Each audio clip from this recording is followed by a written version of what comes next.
ওরা হচ্ছে বাংলাদেশ থেকে এসেছিল চিকিৎসা করতে। ওদের ফ্যামিলিতে আর বাবা মা অসুস্থ, মানে ফ্যামিলি দেখার মতো কেউ নেই আর। সন্তানের চিকিৎসার জন্য দেশ ছেড়েছিলেন, আর দেশে ফেরা হলো না বাংলাদেশের সাংবাদিক দেবাশিস দত্তের। মির্জা গালিব স্ট্রিটের আগুন প্রাণ কাড়ল বাংলাদেশের এক পরিবারের 4 জনের। মির্জা গালিব স্ট্রিটে হোটেলে অগ্নিকাণ্ডের ঘটনার পর থেকেই উদ্বেগে রয়েছেন যারা মারা গিয়েছেন তাদের পরিবার। এরকমই এক পরিবারকে আমরা পেয়ে গেলাম, যিনি নিউ মার্কেট থানায় এসছেন তাদের প্রিয়জন বা পরিজনদের দেহ সঙ্গে নিয়ে যাওয়ার জন্য। তারা রীতিমতো উদ্বেগে, একই পরিবারের 4 জনকে হারাতে হয়েছে তাদের। ক্ষতি মানে তার একটা ছেলে যে মারা গেল, আর যে মারা গেল মানে দেবাশিসের একটাই ছেলে, দেবাশিসের বাবা মায়ের এক মেয়ে এক ছেলে, আর দেবাশিসের এক ছেলে এক মেয়ে। ছেলেটা তো দেখলেনই ছোট, মেয়েটা ওর থেকে 2-3 বছরের বড়। ওদের ফ্যামিলিতে আর বাবা মা অসুস্থ, মানে ফ্যামিলি দেখার মতো কেউ নেই আর।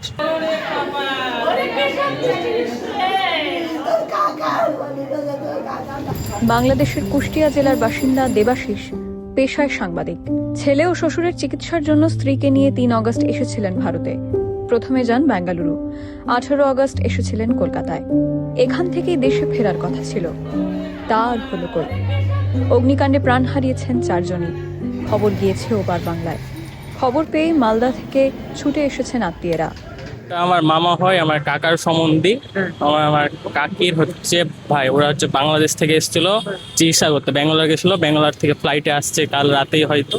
আর তারপরে আমরা সকালে এখানে অন্য একটা কাজে আসছিলাম বাবার চিকিৎসার জন্য। এসে আমার কাকা ফোন দিল, ছবি দিয়ে বলছে এরকম একটা দুর্ঘটনা হয়েছে। আমরা অবাক। আপনারা কি বাংলাদেশেই ছিলেন? না, আমরা মালদা থেকে এসেছি। আমার মামার ওয়াইফ ছিল, ছেলে ছিল, আর ওনার শ্বশুর ছিল। 4 জনই মারা গেছেন? হ্যাঁ, 4 জনই মারা গেছে। ওনার যে ফ্যামিলি, ওনার মা বাবা আর একটা ছোট্ট মেয়ে আছে যার 10 বছরের তারও কম, আর যেটা ছেলে মারা গেছে ওটা 5 বছরেরও কম ছিল।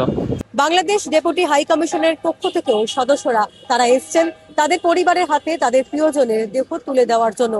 আরো যে সমস্ত বিষয় করা দরকার সেগুলো, অর্থাৎ সৎকারের জন্য যে বিষয় করা দরকার এবং দেহ এখান থেকে বাংলাদেশ উড়িয়ে নিয়ে যাওয়ার জন্য যে করণীয় সেগুলো বাংলাদেশ হাই কমিশনের তরফ থেকে করা হচ্ছে বলেই জানা যাচ্ছে। এখানকার প্রশাসনের সাথে আমরা নিবিড় যোগাযোগ রেখেছি এবং আমরা এখন পর্যন্ত যেটুকু তথ্য পেয়েছি 9 জন মারা গেছেন খবর পেয়েছি। এর মাঝে 5 জন বাংলাদেশি নিশ্চিত হওয়া গিয়েছে। 5 জনের ভিতর 4 জন কুষ্টিয়ার বাংলাদেশের এবং 1 জন আমিনবাজার ঢাকা। তারা এখানে কি সবাই চিকিৎসার জন্য এসেছেন? এখন পর্যন্ত আসলে সেটা নিশ্চিত হওয়া যায়নি, তবে ধারণা করা হচ্ছে চিকিৎসার জন্যই তারা এসেছে। এদের দেহ কি বাংলাদেশে ফেরত পাঠানোর ব্যাপারেও কি আপনারাই তদারকি করছেন? হ্যাঁ, এখানকার